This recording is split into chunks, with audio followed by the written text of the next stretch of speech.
Salut, c'est Marie de la chaîne Voyager, Plonger, Marie Bucket List. On se retrouve dans cette vidéo aujourd'hui pour parler de Utila, une petite île des Caraïbes qui est le paradis des plongeurs, surtout si t'as un petit budget. Je vais te donner toutes les informations pour organiser ton voyage, que ce soit comment y aller, le budget, où plonger, où manger, bref, tout ce qu'il faut pour savoir pour profiter au maximum de la destination. Si tu aimes ce genre de contenu, pense à t'abonner et à liker la vidéo. On est presque 2000 sur la chaîne et j'ai un objectif de 10 000 abonnés pour 2025, donc chaque interaction est super importante. Allez, c'est parti, on part dans les Caraïbes.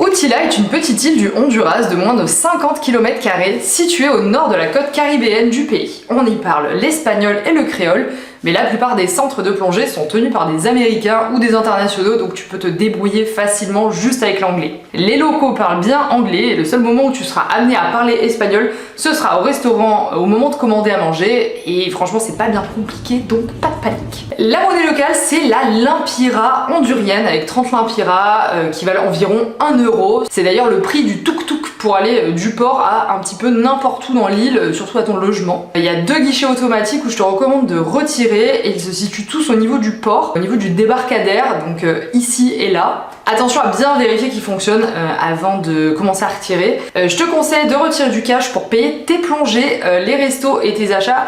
Parce que bien que la plupart des business possèdent des appareils à carte bleue, ils ajoutent entre 3 et 10% si tu payes en carte. Donc la carte bleue c'est en dernier recours. Pour payer mes plongées j'avais fait 3 ou 4 retraits si je me souviens bien, mais l'endroit est assez safe et les gens super bienveillants. En plus il y avait un des 2 guichets automatiques où il y avait la clim, donc ça c'était non négligeable. Juste pour que tu sois au courant, il y a quand même une culture du tips sur Utila, beaucoup moins qu'à Roatan, mais pense quand même à laisser un pourboire et en général c'est du 10-20%. 20% c'est vraiment quand t'es giga content, enfin c'est un peu comme aux États-Unis quoi au niveau des pourcentages. Après je pense qu'ils sont moins regardant là-dessus. J'ai plusieurs banques mais j'utilise uniquement Revolut en voyage. La carte et la tenue du compte sont gratuites et sans frais de conversion. Donc si tu cherches une carte internationale, je te conseille vraiment d'aller sur Revolut. Pour internet, très honnêtement, j'ai pas vraiment eu besoin d'acheter une eSIM quand j'étais sur l'île parce que déjà j'avais pas trop besoin d'internet à ce moment-là. Et j'avais quand même internet dans mon logement qui marchait très très bien, et à chaque fois que j'allais dans un restaurant je prenais le code wifi et du coup après quand je me baladais dans l'île j'avais quand même des sortes de points wifi en gros tout au long de la route. En soi j'avais pas vraiment besoin. Dans le cas où tu prévois quand même d'avoir internet sur place, que ce soit pour Utila ou une autre destination, je te recommande de prendre les eSIM de Airalo. C'est hyper pratique parce que tu peux payer au nombre de gigas que tu veux utiliser, donc le coût est beaucoup plus intéressant. En plus tu as une réduction de 3$ sur chaque commande avec mon code MarieBucketList 3. Si tu as plusieurs eSIM à acheter, autant faire plusieurs commandes, comme ça tu as 3$ à chaque fois de réduction sur chacune de tes SIM. Par exemple pour l'Honduras, tu peux acheter une eSIM de 5 Go pour 30 jours et dans mes souvenirs elle coûte 13 € et du coup moins les 3$, ça te fait environ 10 € la eSIM pour le mois. Pour venir en Honduras, pas de visa nécessaire pour les ressortissants français et belges. Par contre, si tu as un autre passeport, je te conseille quand même de checker sur internet. Il y a plusieurs choses à vérifier et à remplir avant de rentrer dans le pays. Ton passeport doit être valable 6 mois après ta date de retour du Honduras. Donc par exemple, tu comptes rentrer le 7 mai 2025 de ton voyage. Il faut que ton passeport soit encore valide jusqu'à le 8 novembre 2025, donc 6 mois après. Si tu arrives par voie aérienne, il faut remplir un document qui s'appelle la Declaración Regional del Viajero. J'ai pris italien au lycée, donc soyez indulgents. Qu'il faut soi-disant présenter sous forme papier. En gros c'est un QR code. Moi j'avais pas forme papier, j'avais que sur mon téléphone et c'est passé, donc imprimez-le si vous pouvez, mais normalement il y a quand même pas de stress quoi. Et il faut également remplir le pré-chequeo en arrivant et en partant du pays. Je te mets les liens des 2 documents en description, pense à t'abonner si tu passes par là, voilà. Côté vaccin, rien n'est exigé. Cependant, il y a quand même pas mal de moustiques et de sandflies, des mouches des sables, au niveau du coucher du soleil, surtout lever du soleil, dans le sable. Et comme du coup il y a quand même un bout de plage là où on est, je te conseille vraiment de prendre une grosse ou plusieurs bonbonnes là, de spray anti-moustique hyper fort. Je suis partie avec un pote en Honduras, on a tombé chacun une bouteille en une semaine. Voilà, donc vraiment prends un truc qui t'es sûr qu'ils viennent pas sur toi quoi, parce que c'est des petits démons hein. Il y en avait un, il était recouvert de la tête aux pieds de boutons, ça donnait pas trop envie. Et moi ça va, j'ai un peu évité le pire. J'ai eu quelques piqûres sur les jambes, j'ai encore les cicatrices, donc vraiment faut faire attention à ça. Sinon l'île est un petit paradis à part ça, mais bon, faut bien quand même qu'il y ait un truc qui aille pas quand même quelque part hein. Comme on rigole pas avec la santé, il est quand même fortement recommandé de faire comme moi et de souscrire à une assurance. Pour ce voyage de 2 mois en Amérique centrale, j'ai choisi de souscrire à Cap Assistance de Chapka qui couvre les voyages de moins de 3 mois. Alors Chapka inclut la plongée dans les activités de son assurance, donc ça a littéralement fait pencher la balance vers Chapka, parce que c'est un petit peu le but de mon voyage, c'était quand même de plonger. Le fait que l'assurance plongée soit incluse dans l'assurance voyage, c'était pépite. J'ai également un code promo pour toi, c'est Marie Bucket List, et t'as moins 10% sur ton Cap Assurance, donc n'hésite pas à l'utiliser pour ce voyage ou pour un autre. La meilleure période pour visiter Outila, c'est soi-disant entre décembre et avril, mais bon, comme il n'y a plus de saison, je pense qu'on peut y aller un petit peu toute l'année. J'y étais en novembre, on a eu genre une journée de pluie, enfin encore une journée, je pense que c'était une demi-journée, un petit peu comme à Bali, genre il pleut 1 heure et après tout va bien. Donc je pense que si t'y vas entre novembre et mai, ça devrait le faire, honnêtement au niveau du temps. Sinon les températures, on est plus sur du 28-31 degrés quasiment toute l'année, donc t'as vraiment pas besoin de prendre une polaire. Et par contre la nuit, les températures descendent sur du 19-20 degrés. Très honnêtement, c'est hyper agréable au niveau du sac. Il n'y a pas besoin de prendre énormément d'affaires, c'est plutôt maillot de bain, petit gilet pour le soir et un pantalon qui couvre quand même tes jambes pour l'histoire des sandflies dont je te parlais juste avant. Bon, je suis bien arrivée en Honduras, j'ai fait Guatemala City jusqu'à l'île de Roatán et après là j'attends en gros mon bateau pour aller sur Outila. Parce qu'il n'y en a qu'un par jour, il est à 14h et il est 8h50.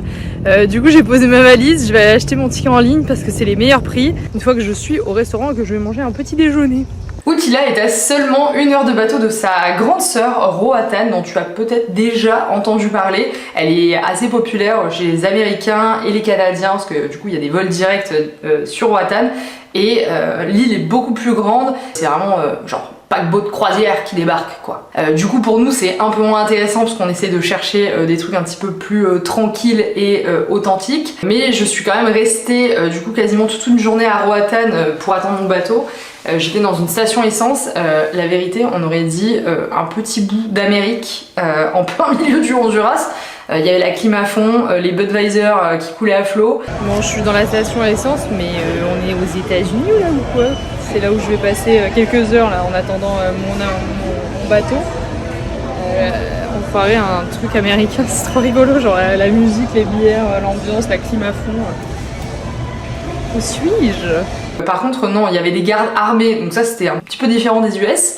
En plus l'île est tellement grande qu'il va falloir que tu payes soit le taxi, soit louer une voiture, soit louer un scooter, alors que Outila c'est tout petit, c'est tout mignon, tu fais tout à pied ou en tuk-tuk et comme j'ai dit ça coûte 1 €, donc vraiment il n'y a que des avantages à aller à Outila. C'est un endroit où tu prends facilement tes marques, t'as tes petites habitudes au bout de quelques jours. Moi quand je me baladais dans la rue je disais bonjour à tout le monde, genre vraiment c'était hyper convivial, donc j'ai vraiment trop aimé la vibe.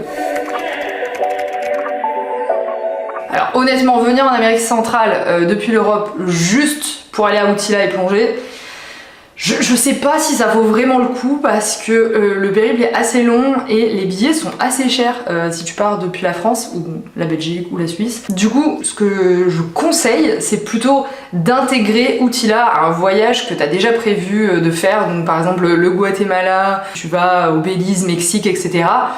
Je trouve que c'est plus intéressant d'y passer une semaine depuis ces destinations que de partir depuis l'Europe. Et c'est exactement ce que j'ai fait. En gros, je suis partie de Guatemala City en vol direct jusqu'à Roatán et après je suis repartie sur le Belize. Donc c'était un petit détour, mais ça m'a coûté beaucoup moins cher que si je partais depuis Paris ou Marseille, quoi. Je cherche du coup mes vols sur Skyscanner et je fais une recherche inversée. Alors, une recherche inversée, c'est quoi? C'est quand tu mets ton aéroport d'arrivée à la place de ton aéroport de départ, donc là ça va être Roatán le départ, et à la place de ton aéroport d'arrivée, tu mets explorer le monde entier.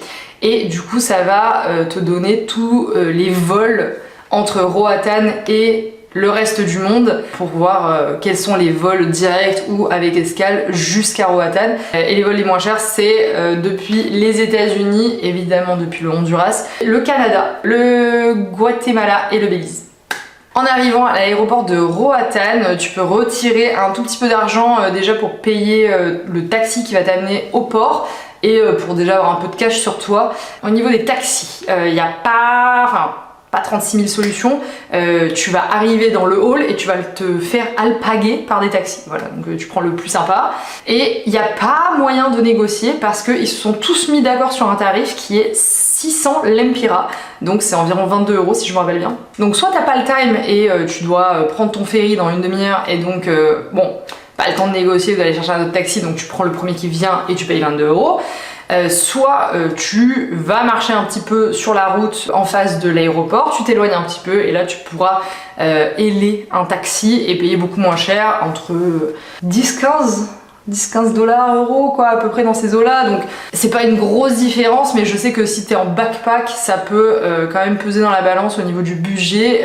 Donc voilà, c'était ma petite solution. Moi j'ai payé. Moi je savais pas ça, donc j'ai payé 22 balles. Un peu les nerfs, mais en soi, c'est le jeu. Donc ensuite, de l'aéroport au ferry, je crois qu'il y a genre 15 minutes de route, enfin vraiment c'est pas très loin.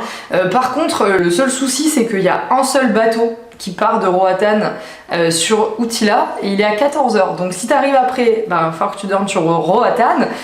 S'il arrive avant comme moi, bah du coup tu vas devoir attendre. Mais du coup j'ai pu aller dans la fameuse station essence ultra américaine et du coup je me suis posée là-bas, j'ai mangé un petit peu, j'avais pris un American breakfast avec de l'eau, je crois que j'avais payé 5 balles et ensuite pour le déjeuner j'avais mangé un baleada con pollo et aguacate et je crois que j'avais payé 2 balles. Genre vraiment là j'étais en mode ok, c'est pas cher, c'est cool. Ensuite, dès que c'est l'heure d'aller au ferry, enfin d'ailleurs moi je suis d'abord allée au ferry et ensuite je suis allée à la station essence pour me poser et après je suis retournée au ferry. Mais du coup ils m'ont dit que ça coûtait moins cher de payer mes billets sur internet, donc j'ai payé du coup 26,50 €, c'est-à-dire 720 lempiras sur internet. Donc je te mets pareil le site directement dans les liens de description. Je crois que t'économises quand même quelques euros, donc sur un aller-retour c'est assez avantageux. Je savais pas exactement quand est-ce que j'allais rentrer, j'hésitais entre 2 jours et au final j'ai ajouté une nuit sur Utila, donc j'ai bien fait de pas prendre mon retour. De toute façon je crois que c'était le même prix de prendre un aller-retour ou 2 allées séparées. Du coup pour te rendre sur Utila, t'as une autre manière aussi en ferry, c'est depuis le port de La Ceiba, je sais pas comment ça se prononce, qui est sur la partie continentale du Honduras. Et c'est à peu près kiff au niveau du temps, c'est 1 heure de navigation je crois. Et il y a 2 horaires, donc un à 9 h, un à 16h30, donc selon ce que tu veux faire, selon si t'es déjà au Honduras, ce sera peut-être plus simple de partir de là-bas que d'aller jusqu'à Roatán et ensuite de reprendre un bateau, autant le prendre directement à La Ceiba. Maintenant qu'on est arrivé à Utila, la question c'est où est-ce qu'on dort? Non, encore mieux, la question c'est où est-ce qu'on plonge? Et la réponse est au même endroit. Alors ici c'est rempli de centres de plongée qui proposent également un hébergement. Perso je suis restée chez Alton's Dive Center et j'en suis trop contente, vraiment je peux que les recommander. Donc si tu veux pas te casser la tête à comparer tous les dive centers, moi je te recommande d'aller à celui-ci. Il propose plusieurs types d'hébergement, ça va du dortoir à la chambre privée avec ventilateur ou avec clim. Et l'avantage c'est que vraiment t'es au cœur du port on va dire, donc t'es super proche de tous les restos, tous les shops, etc. J'ai tout fait à pied, j'ai quasiment pas pris le tuk-tuk, je l'ai pris juste pour porter mon sac depuis le port jusqu'à l'hébergement parce que je savais pas où c'était, j'avais pas internet. Et ensuite juste pour aller à l'autre plage le dernier jour pour aller checker, mais j'avais pas eu le temps vraiment d'aller prélassé. Donc voilà, c'est plus à faire un petit aller-retour avant de partir, quoi. Si tu as un petit budget, tu peux loger en dortoir de 3, 4 ou 5 lits avec ventilateur et salle de bain partagée. Ces dortoirs sont offerts si tu plonges avec Altons. Par contre, si tu plonges pas, c'est 15 $ la nuit. Si tu veux un petit peu plus de confort, tu as aussi des dortoirs de 6 lits dans la même disposition, donc avec la salle de bain à l'extérieur qui est partagée et la climatisation. Et pour ça, du coup, ça sera 20 $ si tu plonges pas et presque gratuit. En gros, t'as juste une réduction en gros sur ton pack de plongée dont je te parle juste après. Pour les couples qui aimeraient plus d'intimité, Altons propose 2 types de chambres. Donc tu as la chambre privée avec ventilateur et salle de bain partagée. Du coup, ça c'est offert dans les packages de plongée pour 2 plongeurs. Genre tu peux pas y aller tout seul et tu peux pas y aller si t'es plongeur et ton binôme n'est pas plongeur. Ça c'est uniquement des logements réservés pour 2 plongeurs. Et ensuite, alors là c'est le Gigalux. C'est ce que j'ai choisi parce que sérieusement, moi je rentrais de 3 semaines au Guatemala à partager des dortoirs. Je suis arrivée là, j'étais en mode ok, on va se faire plaisir Marie, let's go, on prend The Room. C'est-à-dire que c'était chambre privée pour 2 personnes, mais là t'as la possibilité de la réserver pour 1 ou pour 2. Moi j'étais seule donc j'avais toute la chambre pour moi. Il y a la salle de bain privée avec ça, il y a la clim. Il nous filait des serviettes de toilette et de plage. Je crois que j'avais 2 serviettes. Et il y avait le ménage fait tous les jours, ce qui était quand même plutôt cool vu que je ramenais pas mal de sable, d'eau salée, mes habits, etc. entre chaque plongée. Donc c'était vraiment agréable d'arriver et d'avoir une chambre toute propre tout le temps, sans sable. Donc si tu plonges pas, le prix de la nuit c'est 65 $ pour 1 et 2 personnes. Donc voilà, maintenant je vais te parler de tous les packs plongés pour que tu aies une idée de combien ça coûte et hébergement plus plongée chez Altons. Let's go, il y a pas mal d'options. On en vient enfin au pack plongée plus hébergement qui vont tous comprendre 10 plongées et 5 nuits chacun. Pour les voyageurs solo, tu as 3 options. Un, c'est le dortoir avec le ventilateur, donc ça sera le pack à 375 $. En gros, l'hébergement est offert. Ensuite, si tu veux le dortoir avec la clim, ça sera 425 $ pour le pack. Et si tu choisis comme moi la chambre privée, c'est 650 $ le pack. Pour les couples et les binômes, tu as 2 options. Donc la fameuse option de la chambre privée mais de la salle de bain partagée avec la ventilation qui sera à 750 $, donc ça fait 375 $ par personne, donc c'est le même prix que le premier dortoir, donc clairement l'hébergement est offert.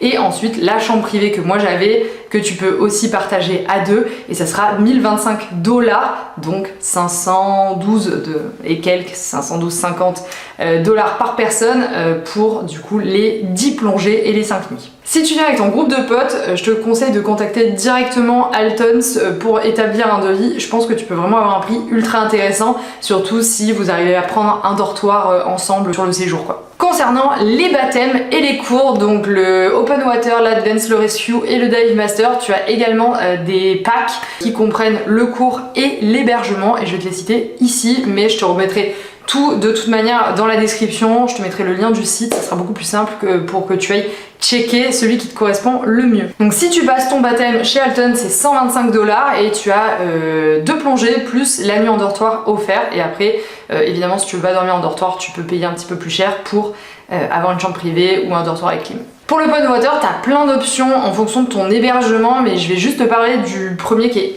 pour moi hyper intéressant, qui a 350 $ et du coup tu passes ton Open Water, c'est-à-dire les 4 plongées de l'Open Water. Tu as 2 fun dives, donc les 2 fun dives c'est tu vas juste plonger avec un groupe sans cours, enfin sans tes cours d'Open Water, et 5 nuits dans le dortoir, le premier là dont je parle. 350 $, honnêtement c'est rien, donc vraiment si tu veux passer tes niveaux de plongée, il faut absolument que tu ailles à Utila, surtout si du coup tu es en voyage en Amérique centrale. Vraiment pépite, très très petit budget.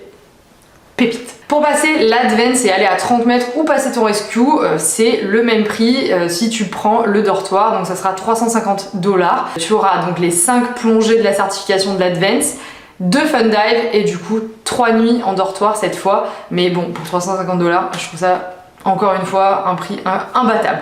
Si tu veux passer ton Dive Master avec Caltons, ils proposent deux formules. Donc il y en a une à 1200 $, et là tu passes ton Dive Master entre 2 et 4 semaines. Ils t'offrent 7 jours de logement du coup dans le dortoir. Tu as quand même toutes tes fun dives offertes sur la durée de ta certification.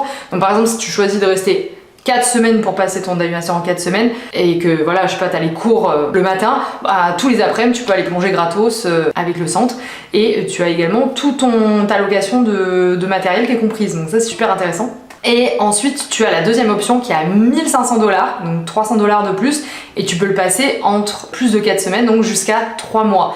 Et ça honnêtement je pense que c'est la meilleure option si tu veux passer ton Dive Master, c'est de le faire quand même sur une longue durée pour être hyper à l'aise dans l'eau, hyper à l'aise avec les gens, etc. Donc je trouve que c'est une très très bonne solution. Le prix est pas déconnant non plus, enfin 1500 $ pour un cours qui dure 3 mois. Honnêtement, je crois que j'ai jamais vu ça ailleurs. Et en plus, tu as toutes tes fun dives, encore une fois, sur toute la durée de ta certification. Donc, si tu veux plonger gratuit pendant les 3 mois où t'es là, bah tu peux. Et t'as les kayaks offerts, enfin bref, t'as plein de trucs. Donc, je sais pas si t'as vu des prix pareils dans les Caraïbes, mais si jamais t'as des adresses avec des prix aussi intéressants dans cette zone-là du monde, n'hésite pas à me les mettre en commentaire parce que faudra que j'aille checker et que j'aille plonger là-bas, là, 100% sûr. Alors à Outila, il y a pas mal de spots de plongée sympas à faire, mais l'attraction jusqu'à encore il y a quelques années, c'était vraiment les requins-baleines. Malheureusement, ils se font de plus en plus rares autour de l'île car ils venaient pour manger des petits crabes qui sont mangés maintenant par des ratons laveurs qui ont été introduits sur l'île un peu par erreur. Je pense qu'ils se sont incrustés soit dans un bateau, soit je sais pas, mais du coup maintenant il y a des ratons laveurs sur l'île et ils bouffent tous les petits crabes. Donc plus de crabes, plus de requins-baleines. Quand j'y étais en novembre, le dernier qu'ils avaient vu avait été spoté fin septembre, donc si je me souviens bien. Donc ouais, pendant un mois ils en ont pas vu quoi. Par contre tu peux voir des dauphins entre chacune de tes plongées. Le capitaine fait en sorte de spotter un petit peu les dauphins pour qu'on puisse se mettre à l'eau avec eux. Je l'ai fait 2 fois, honnêtement c'était incroyable. Par contre faut bien que tu penses que il fait pas ça gratos le capitaine, genre il a une petite idée derrière la tête. C'est en gros si il les trouve et qu'on décide de se mettre à l'eau, chacun doit tipser 10 $. Et moi c'est avec plaisir que tu prends mon argent quand je peux aller nager avec des dauphins sauvages, enfin prends mes 10 balles. Outila est notamment connu pour ses eaux chaudes où tu peux plonger simplement en maillot de bain, mais aussi pour ses beaux coraux car rappelons-le, on est quand même dans la seconde plus grande barrière de corail au monde et évidemment il y a plein de petits poissons aussi à aller voir. J'ai découvert de nouvelles espèces et j'ai même pu voir un baby boxfish, c'était trop mignon. Franchement, trop kiki là, on dirait même pas, on dirait une petite boîte, on dirait qu'il n'y a même pas de nageoire. Trop mignon. Une des plongées qui m'a le plus marqué, c'est lorsqu'une raie aigle est restée avec notre groupe de plongeurs pendant près de 20 minutes et nous on la regardait là manger dans le sable, faire des ronds pour partir et revenir, enfin bref c'était trop fou, on voulait même pas partir. Notre instructeur était en mode les gars là faut rentrer là, on a plus d'air là bientôt. On a également fait une plongée de nuit que j'ai payée individuellement de mon pack, 45 $, où on a pu voir l'épave qu'on avait vue en journée, mais on n'a pas eu beaucoup de chance dans notre recherche d'animaux. On n'a pas vu de poulpe, on n'a pas vu de requin. Par contre, j'ai bien dérangé les poissons avec ma lampe, donc désolée pour ça. Bref, ici on n'est pas là pour voir du gros, mais plutôt pour faire monter son compteur de plongée et s'améliorer dans notre technique. Franchement, l'ambiance elle était vraiment trop cool. J'y suis allée avec mon pote Ben du coup. Lui aussi il avait sa chambre privée et on a rencontré plein de plongeurs. D'ailleurs on est toujours en contact avec 2 plongeuses de Suisse qu'on a revues ensuite au Mexique. Donc voilà, on a des nouveaux copains, donc ça c'était trop cool. Le centre possède un bar et une cuisine qui s'appelle The Tipsy Turtle. Il propose le petit déjeuner et le déjeuner entre les plongées et de quoi boire un petit coup à la fin de tes plongées. On partageait nos apéros à la fin de nos journées, donc soit dans le petit port devant Altons avec des bouées et notre petite bière, notre petit coca, ou carrément sur le ponton. Là ils ont fabriqué une sorte de gazebo, voilà, avec des hamacs. Enfin franchement c'était un endroit trop cool. Et aussi tu peux te faire livrer par le restaurant d'en face pour manger avec tout le monde à l'extérieur. Juste encore une fois, n'oublie pas ton spray anti-moustique. Voilà, c'est le plus important surtout à ce moment-là de la journée. Hors de question pour moi de faire à manger sur cette semaine. De 1, moi j'ai pas de cuisine dans ma chambre. J'ai la flemme après 2 plongées et me lever tôt, la vérité, la flemme. Moi je mange pas entre mes plongées, donc je préfère me faire un bon repas à la fin de ma journée et grignoter genre une banane et des M&M's le matin et entre mes plongées. Mais voilà, je suis un peu pas vraiment malade, mais je préfère ne pas manger. Voilà, c'est plus simple sur le bateau. Donc je vais te donner les quelques bonnes adresses que j'ai trouvées sur l'île. En vrai, il y en a plein. C'est juste que j'ai tendance à aller plusieurs fois aux mêmes endroits parce que c'était vraiment très bon et c'était vraiment pas loin. Donc déjà, niveau brunch petit déjeuner, je te recommande d'aller chez Josie's. Ils font des super bagels, des super cafés, des ice latte, des machins. L'endroit est trop mignon et en plus, moi j'y suis allée une demi-journée pour travailler, donc j'avais pris mon ordinateur. Internet est pas trop mal et la nana elle est super gentille. J'ai essayé de parler espagnol avec elle, enfin elle parle super bien anglais, mais moi je voulais un petit peu pratiquer mon espagnol. Trop sympa et les tarifs à chaque fois j'en avais pour moins de 8-9 € à chaque fois que j'y allais et donc j'avais un plat et une voire deux boissons. Premier petit déjeuner à Utila, je me prends clairement pour une américaine avec mon petit ice latte, mon bagel. Et on est à Josie's Café et c'est super cool et je pense que je vais rester un petit peu ici pour travailler et puis après on va aller plonger cet après-midi. Ensuite il y a un petit restaurant local que j'avais bien aimé, c'était la Casita. Moi je suis une fan de tacos, franchement leur tacos c'était super bon et pareil j'en ai eu pour environ 8-9 € à chaque fois, plat plus soda. Bon, ce soir on essaye le restaurant la Casita et du coup j'ai pris des petits tacos et je mange avec mes amis suédois. Ça a l'air plutôt bon. Juste à côté, il y a un restaurant très typique qui s'appelle Mama Rosa, qui est un petit peu moins cher et dans lequel tu peux goûter les fameuses baleadas que j'avais mangé le premier jour à Roatan en attendant. En gros, c'est des galettes avec des haricots rouges frits, écrasés, oignons et fromage. Et ensuite tu peux rajouter ce que tu veux, donc il y a du poulet, de l'avocat, des tomates, enfin bref, ça tu fais un petit peu ton micmac à la fin. Et du coup c'est hyper typique du Honduras, donc si jamais tu veux goûter, tu peux aller à Mama Rosa. Si tu as envie d'une bonne viande au barbecue, c'est RJ's, c'est en face de Alton's et c'est lui le fameux restaurant qui livre au centre le soir si tu veux pas te déplacer. Ils prennent que du cash et franchement ils ont une carte avec plein de viande, t'as même du lobster, enfin du homard. Le barbecue est vraiment trop bon. Par contre les assiettes elles sont gigantesques et t'as énormément d'accompagnement. Tu peux demander sans accompagnement ou avec genre que du riz, pas de frites, enfin voilà, tu peux quand même un peu mixer ton assiette et le prix diffère à ce moment là. Mais franchement pour moins de 15 €, moi j'avais une giga assiette monumentale, genre vraiment impossible pour moi de finir, donc ça me faisait 2 repas et une boisson, donc vraiment 15 balles pour manger un super barbecue, c'était pépite. T'as aussi The Pelican qui est une institution au sein de l'île et qui font des pad thai, comme en Thaïlande. J'ai trouvé ça un tout petit peu plus cher par rapport aux autres parce que du coup on n'est pas du tout en dessous des 10 € comme certains restos. On est plus sur du 15, un peu comme le RJ, sauf que du coup c'est pas vraiment un truc de barbecue, mais franchement le pad thai il était vraiment trop bon. L'endroit est trop mignon, c'est à l'étage, il n'y a pas trop de place, donc si jamais tu veux réserver, tu peux passer dans la journée pour réserver une table. Je sais pas s'ils le font toujours. On a commandé leur spécialité, le pad thai, c'est pas mal. Et les quantités sont énormes et là c'est aux crevettes. Et je voudrais c'est il est là les baguettes green curry. Bon appétit. Ensuite si tu bois une bonne bière au coucher du soleil, pas très loin t'as la microbrasserie Utila Brewery Company qui fait du coup sa propre bière. Ils ont une super terrasse sur l'eau, donc vraiment nous on a vu un super coucher de soleil avec des DJ qui se relayaient un petit peu toute la soirée, donc ça c'était cool. Et ils proposent aussi des sodas si tu bois pas d'alcool et de quoi te sustenter le soir. Voilà, donc si tu veux manger une petite pizza, c'est possible. C'était pas la pizza de ma life, mais ça va, c'était très correct. Si tu préfères l'ambiance beach club, il y a le Huffy. Ils vont te distribuer d'ailleurs des tracts un petit peu à la sortie du bateau en mode ouais on a un beach club nanana. Franchement il est cool. Je suis pas vraiment allée la journée, je t'ai vu de là plus le soir pour aller boire un verre. Il y a des balançoires, il y a une sorte de filet au-dessus de l'eau. T'as les pieds dans l'eau, t'as des tables, ouais littéralement avec les pieds dans l'eau tu peux t'asseoir.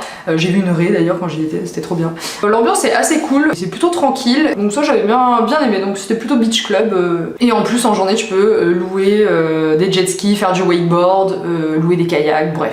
Tu pourras pas t'ennuyer si tu passes une journée là-bas quoi. Si jamais t'en as marre de plonger ou que tu plonges pas, tu peux passer la journée là-bas. Je vais terminer avec un autre centre de plongée, le Utila Dive Center qui est juste à côté de Alton's, genre vraiment il y a 2-3 maisons de Alton's.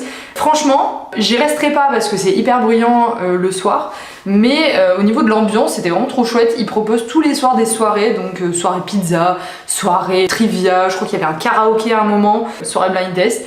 Nous on l'avait pas fait celle-là, on avait fait la soirée trivia par contre, on avait bien perdu, on était bien nuls, mais l'ambiance est trop cool. Ils font restaurant, donc tu peux aller manger là-bas, ils ont un billard, et j'ai l'impression que c'est plutôt ouais, très festif. C'est pas le centre que j'aurais choisi, j'avais l'impression qu'ils étaient tous un petit peu en gueule de bois sur le bateau le lendemain. Donc voilà, je pense que ça va dépendre un petit peu de l'ambiance que tu cherches, mais si tu veux un truc plus calme pour dormir, tu peux aller à Altons et après faire tes soirées à Outila Dive Center. Voilà. Après je connais pas, j'ai pas plongé avec, donc je sais pas ce qu'ils veulent, mais en tout cas au niveau ambiance, ils sont là. What's up?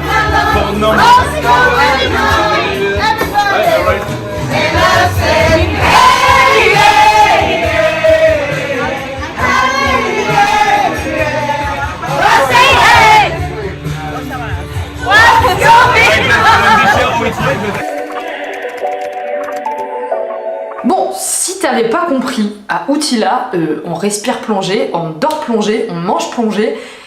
Et donc, si tu viens et que tu plonges pas, bon, t'as quand même des trucs à faire, mais c'est pas l'île sur laquelle je serais allée, voilà, si je faisais pas de plongée. En plus, évidemment, de faire du snorkeling, tu peux aller à la plage, tu peux aller louer un kayak, tu peux déguster un chocolat chaud de la Chocolate Outila Chocolate Co. Il y a aussi un endroit dans lequel tu peux aller voir des iguanes. Je te mets le nom juste ici parce que je m'en rappelle pas. Tu peux aller faire une petite rando sur Pumpkin Hill, qui est le point culminant de l'île, qui est à 82 mètres de hauteur, donc c'est vraiment la rando de ta vie, je pense. Ou alors tu peux, voilà, comme ça, une idée comme ça, de passer ton open water, voilà, et comme ça tu peux plonger. C'est une idée. Une idée comme ça, voilà, t'en fais ce que tu veux. Alors, on m'a parlé de bioluminescence pendant mon séjour. Le problème, c'est que nous, on était au niveau de la pleine lune, donc s'il y a de la lumière, on voit beaucoup moins bien. Du coup, je me suis pas vraiment attardée là-dessus. On en a vu un petit peu en plongée, dans notre plongée de nuit, on avait caché en gros la lumière de nos lampes et on avait pu voir quelques petits planctons luminescents. Rien de bien fou, mais ils proposent des excursions, donc si tu choisis d'y aller plutôt quand il n'y a pas de lune. Et sinon je suis passée devant une agence qui s'appelle Sunbliss Tours and Charters, et ils y proposaient plein de tours. Je te mets la photo avec tous les trucs, mais en gros tu peux prendre le bateau, faire une sorte de mini croisière au sunset, tu peux aller faire un safari de dauphins, enfin si tu plonges pas tu peux quand même aller voir les dauphins comme ça. Bon, c'est tout très aquatique quoi. J'ai vu qu'il y avait une salle de sport aussi qui s'appelle Bush Gym. J'y suis pas personnellement allée, par contre il y a des gens qui y sont allés, ils m'ont dit que c'était assez cher, qu'il n'y avait pas la clim, donc voilà, après si tu veux vraiment saouler de la fonte tu peux y aller, mais c'est pas la salle de sport, c'est pas Basic Fit de chez moi quoi, voilà. Alors j'ai 3 recommandations à te faire en dehors de resto etc. Il y a Dive Shack, c'est un dive shop, c'est pour acheter en gros tout son matériel de plongée, et là il est un petit peu funky, il y a plein de combinaisons, d'accessoires. Moi j'ai acheté mon bandeau, j'ai acheté mes chaussettes, un petit peu sirène. Il y avait une nana carrément, on a plongé avec, elle était de la tête aux pieds en mode écaille de sirène. C'était peut-être un peu too much pour moi, mais du coup juste des petits accessoires, c'était nickel. Il y a plein de couleurs, plein de choix, donc voilà, si tu voulais pimper un peu ton équipement tu peux aller là-bas. Ensuite, comme moi j'ai voyagé 3 semaines avant ça, quand je suis arrivée il fallait absolument que je fasse une machine à laver, et du coup je suis allée dans une laundry, elle s'appelle Carm's Laundry, et j'ai payé 13 €. C'était un peu plus cher que les autres que j'ai vus ensuite. Après ça valait le coup, honnêtement, tous mes habits étaient propres et pliés. Ça a été fait hyper rapidement, je crois que je l'ai récupéré le lendemain. Donc voilà, faut le compter quand même dans le budget parce que c'est quand même 13 balles, donc selon ton budget je pense que ça peut être voilà, important de le compter. Mais sinon si tu veux quelque chose de moins cher, j'ai vu sur le tableau des petites annonces de chez Altons et du brunch de Josie's, il y avait quand même des gens qui proposaient aussi ce service pour je crois la moitié du prix. Et enfin j'ai pris un cours d'apnée à Freedive Outila qui est littéralement à côté de chez Altons, vraiment c'est... Quand tu arrives du port, c'est celui juste avant. C'est un Écossais, si je me rappelle bien, qui le tient. et j'avais fait un cours privé avec deux de ses instructeurs, donc il y avait un instructeur et un instructeur en formation et on est parti à 3 pour faire le cours d'apnée. Moi j'ai un problème avec mon égalisation, j'arrive pas à faire frenzel à l'envers, donc je ne peux pas descendre la tête à l'envers, c'est hyper frustrant. Du coup de temps en temps j'essaie de prendre des petits cours comme ça dès que je peux, et là comme je plongeais 2 fois le matin, enfin j'avais un jour off où je plongeais pas, donc j'ai fait le cours d'apnée. Donc voilà, c'était assez chouette. Moi j'ai payé 75 $, je te remettrai le vrai prix exact ici, et le gars accepte qu'on le paye par Revolut, donc juste un virement, c'était parfait, enfin j'ai pas dû retirer d'argent ni rien, donc top. Bon, la question que tout le monde se pose, c'est combien ça m'a coûté une semaine sur Outila. Alors l'avantage c'est que j'avais une application qui s'appelle TravelSpend dans laquelle j'ai rentré toutes mes dépenses de Outila, Kikolker et du Guatemala. Bon après j'avoue que j'ai eu un peu la flemme de continuer au Mexique, donc vous aurez les prix très précis, mon budget très précis de ces 3 destinations. Et en plus l'avantage c'est que ça convertit la monnaie directement, t'as pas besoin d'avoir internet d'ailleurs pour avoir ces conversions là. Par contre moi j'avais pris la version payante parce que pour des raisons de logistique, j'ai dû retourner plusieurs fois sur le voyage du Guatemala, après le voyage du Belize, etc. pour entrer des dépenses, etc.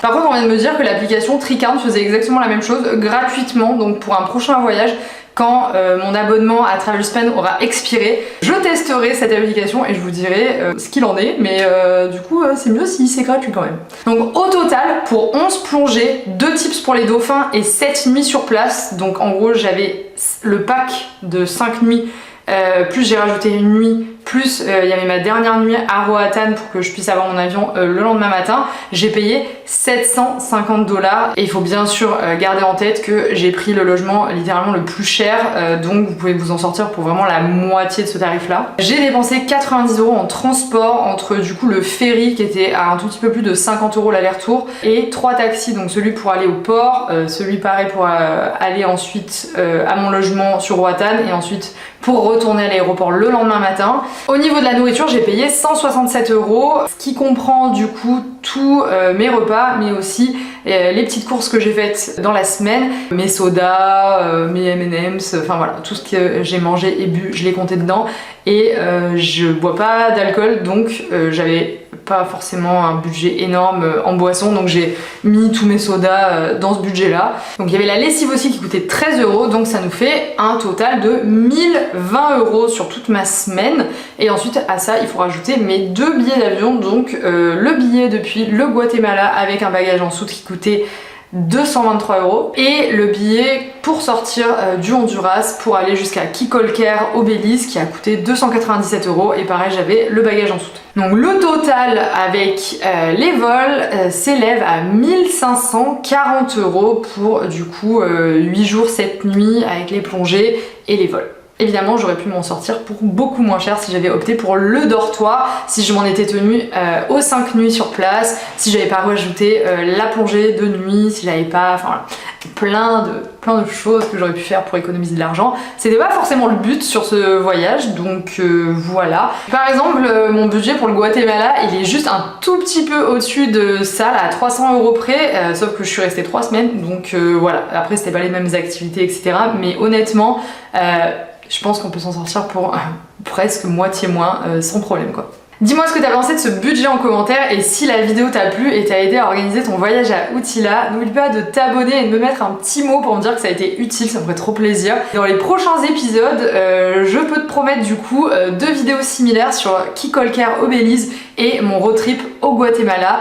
Il y aura aussi une vidéo sur mes plongées au Mexique et sur le Blue Hole du Belize. Est-ce que ça vaut le coup d'aller le voir? Moi je l'ai vu de 2 manières et clairement il y a une des 2 manières qui ne vaut pas le coup à mon sens et j'ai quand même payé quasiment 400 balles pour le faire, donc voilà, ça sera une vidéo sur ça. J'espère que ça pourra t'être utile pour ne pas faire les mêmes erreurs que moi. En attendant une de ces prochaines vidéos, je te souhaite de passer une très bonne journée et je te fais des bisous. Ciao ciao.